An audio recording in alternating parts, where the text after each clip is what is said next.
Tibetan Buddhism, also called Vajrayana, is a sub-school of the Mahayana, although it is often seen as its own tradition because of its inclusion of Tantric Buddhism, an esoteric teaching that utilizes a vast array of practices to harness one's mental and physical energies through ritual, visualization, chanting, yoga, and meditation, with the aim of not merely attaining enlightenment, but to become a Buddha. According to His Holiness the Dalai Lama, Tibetan Buddhism is the Buddhism of Nalanda, the greatest of the ancient Indian Buddhist universities. History tells that in the 11th century, as outside invaders began to ravage India, almost eradicating Buddhism from its homeland, many Buddhist masters of Nalanda escaped to the Himalayas, to the high Tibetan plateau, where the Buddha's teachings could remain protected. Because of this, Tibet became the world's greatest repository of Indian Buddhism recorded in Sanskrit, which included the Tantric teachings and the final wisdom from India's great Buddhist universities. It was these later teachings that shaped Tibetan Buddhism's unique focus on compassion and loving kindness. In particular, the work of the legendary Buddhist master Shantideva, whose profound and heart-touching writing on altruism infused the Tibetan tradition with the warmth that it's famous for. Historically, Buddhism has always adapted itself to the culture in which it's introduced, and in Tibet this was no exception.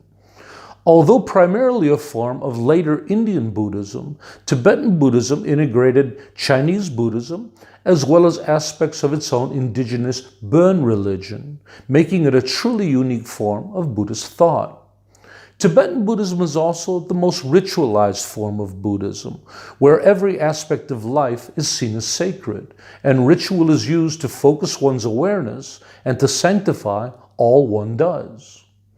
Within Tibetan Buddhism, there are four main schools: the Nyingma, Kagyu, Sakya, and Gelug, who share the same basic beliefs, customs, and tantric presentations, although their philosophical views are somewhat different. Another distinction between the four schools pertains to their balance between study and practice, with the schools often divided into those who have a stronger emphasis on study, the Sakya and Gelug schools, and those that have a stronger emphasis on practice, the Nyingma and Kagyu schools. However, any conversation about Tibetan Buddhism is incomplete without talking about His Holiness the 14th Dalai Lama. The term Dalai Lama is not a name but a title, translated as spiritual teacher possessing an ocean of wisdom. The title Dalai Lama represents an institution and lineage of reincarnate masters who over the centuries have continued to take rebirth in order to protect and benefit the people of Tibet, the current Dalai Lama being the 14th. The Dalai Lama's traditional role is the temporal, political, and spiritual leader of Tibet, representing all of the Tibetan people and all schools of Tibetan Buddhism.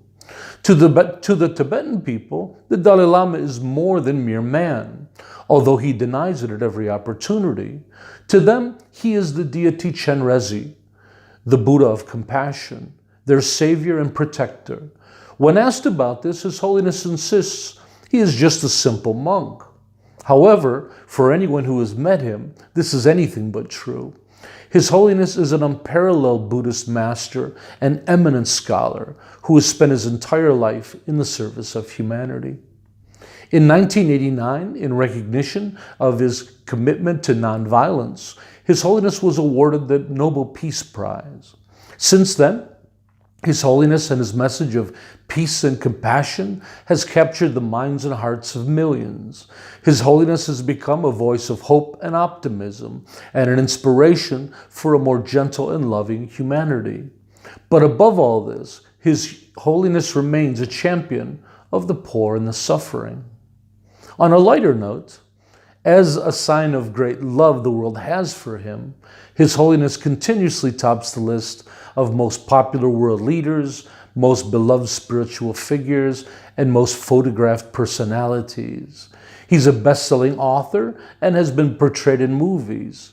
He's a voice for interfaith dialogue, an active proponent of science, and a spiritual mentor to millions of Buddhas and non-Buddhists alike. But most importantly, His Holiness is a symbol of truth, compassion, and peace to millions of ordinary people around the world.